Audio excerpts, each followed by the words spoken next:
नमस्कार दोस्तों, JP stenography YouTube channel पर आपका स्वागत है। यह डिक्टेशन 70 शब्द प्रति मिनट का होगा, जो कि 5 मिनट तक बोला जाएगा। जनसत्ता से लिया गया है। 10 सेकंड बाद स्टार्ट किया जाएगा। दोस्तों, अगर आप चैनल पर पहली बार आए हैं तो चैनल को सब्सक्राइब जरूर करें, साथ ही बेल आइकन भी ऑन कर दें ताकि आपको डेली नए नए शब्दों की डिक्टेशन और नोटिफिकेशन सबसे पहले मिलती रहे। Ready, start. सर्वोच्च न्यायालय ने समलैंगिक विवाह को कानूनी मान्यता देने से इनकार कर दिया, मगर इसकी मांग करने वाला पक्ष इस फैसले को अपनी बड़ी जीत मान रहा है।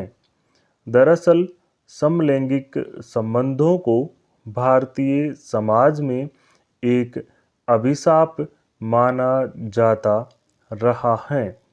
इसलिए जब ऐसे जोड़ों ने साथ रहने की मांग की थी और सर्वोच्च न्यायालय ने इसकी इजाज़त दे दी थी, तब समाज और सरकार की तरफ से तीखी प्रतिक्रियाएं आई थी।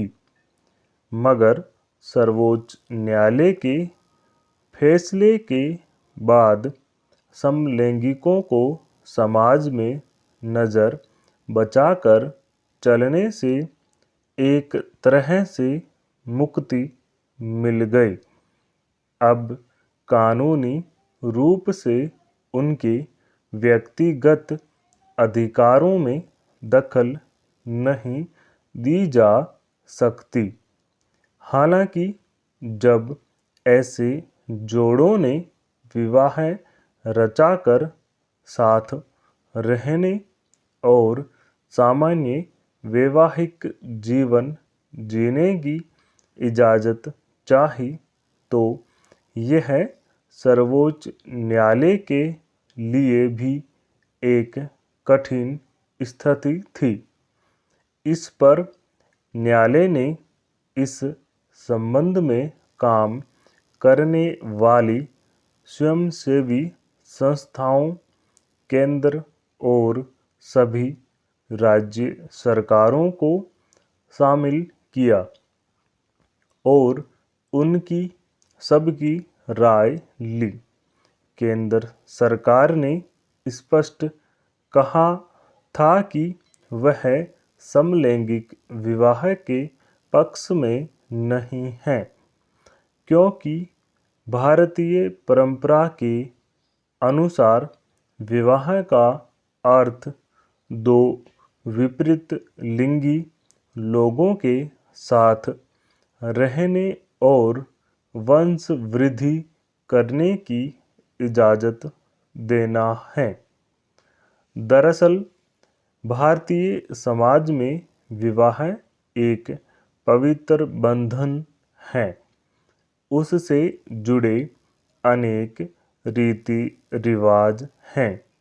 वह केवल दो लोगों का अपनी सहमति से साथ रहने का अधिकार नहीं है, मगर संविधान दो लोगों को अपनी मर्जी से विवाह करने की इजाज़त देता है।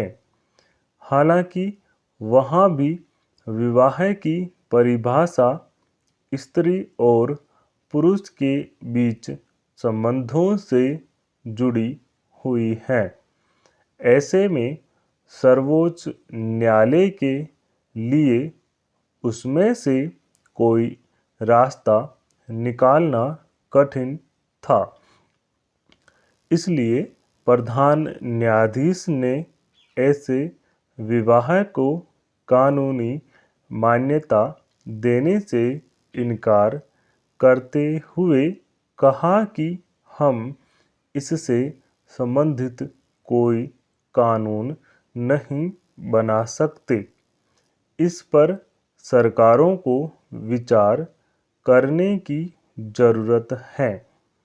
इस संबंध में फैसला सुनाते हुए प्रधान न्यायाधीश ने जो बातें कही वे बहुत मार्मिक और मानवीय हैं, जो समलैंगिकों के विवाह के अधिकार पर नए सिरे से सोचने को विवश करती हैं।